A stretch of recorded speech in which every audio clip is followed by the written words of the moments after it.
Are you changing your Haas machine from inch to metric or back? This is more common than ever, but if we are switching back and forth, there are some things that we need to recognize.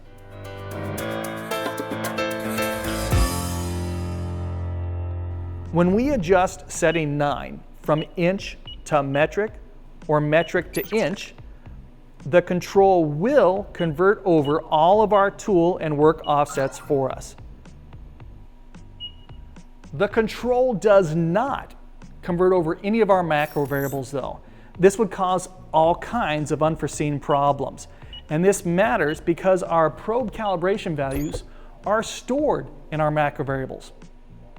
This means that if we change from inch to metric or metric to inch using setting 9, we won't have to set all of our tool and work offsets again.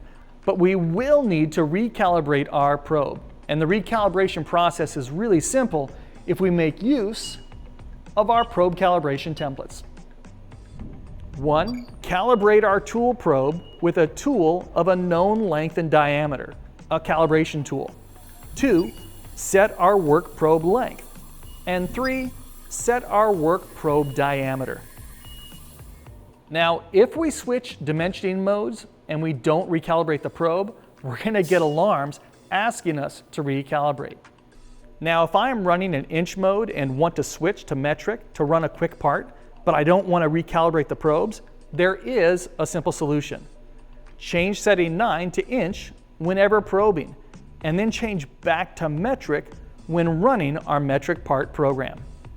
But of course, the best approach is just to recalibrate often, and certainly anytime setting 9 is changed.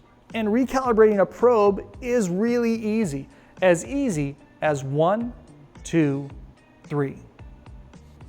I'll finish by saying that setting 9 does not convert any of the X, Y, or Z values inside of our G-code programs. We're going to need dedicated programs if running in inch or metric. Well, that's it. Don't be afraid to recalibrate those probes. And thanks for watching this Haas Tip of the Day.